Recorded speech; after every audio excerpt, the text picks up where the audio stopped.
Russia-Ukraine Live News, U.S. readying new aid package for Kyiv. State Department says with the significant funding approved by Congress, U.S. will soon reveal new assistance. Ukrainian forces have seen some success near the southern city of Kherson and are advancing in parts of the Kharkiv region, President Volodymyr Zelensky said. Ukraine's foreign minister calls on French President Emmanuel Macron to visit the country before the end of June. Russia has taken control of most of the eastern industrial city of Severodonetsk, Luhansk regional governor says. Washington will not provide Kyiv with long-range rockets capable of reaching beyond the battlefield in Ukraine, the White House has said.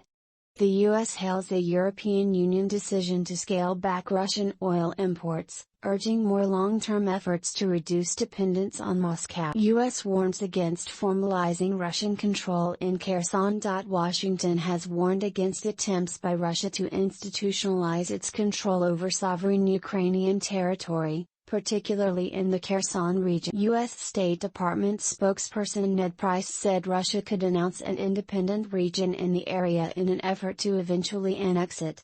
It's a predictable part of the Russian playbook, which is why we are continuing to sound the alarm now, particularly following Russian President Putin's unilateral decree that would fast-track the issuance of Russian passports to Ukrainian citizens.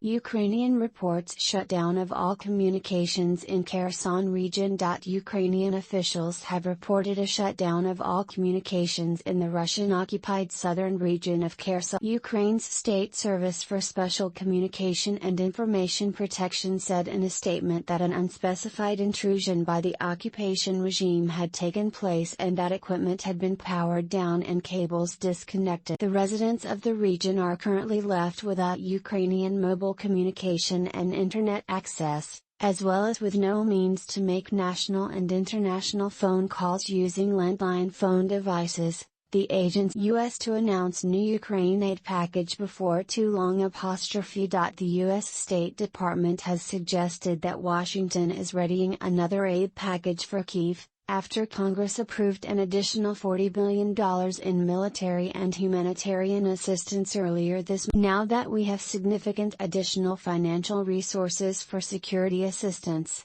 I imagine you will be hearing from us before too long about additional security assistance, as those conversations with senior levels of the Ukrainian government have been ongoing. Spokesperson Ned Price. Ukrainian forces having some success near Kherson, Zelensky says. Ukrainian forces have had some success near the southern city of Kherson and are advancing in parts of the Kharkiv region to the east of Kyiv, President Volodymyr Zelensky. Our defenders are showing the utmost courage and remain masters of the situation at the front despite the fact the Russian army has a significant advantage in terms of equipment and numbers, he said in a late-night Ukraine FM. Calls for French president to visit before end of June. Ukraine's foreign minister Dmytro Kuleba has called on French President Emmanuel Macron to visit the country before the end of France's EU presidency on June 30. It would be good that Macron came during the French EU presidency, and the best thing would be that he comes with more weapons deliveries for Ukraine, Kuleba told French news channel LCI. U.S. hails EU decision to scale back Russian oil imports. The U.S. has hailed a European Union decision to scale back Russian oil imports and called for long-term efforts to further reduce dependence on Moscow. We applaud the steps by our European allies and partners to reduce their reliance on Russian oil and natural gas, said State Department spokesman Ned Price. He added that there was broad support among U.S. allies for cutting off the strength of Russia's war machine, and that is Russia's energy market. The EU took an important step on that near-term path, but then there's also a longer-term path that has less to do with the day-to-day and more to do with trends over time and the broader need to lessen our reliance on Russian energy, Price told her. Russia captures most of Severodonetsk city in eastern Ukraine, Governor.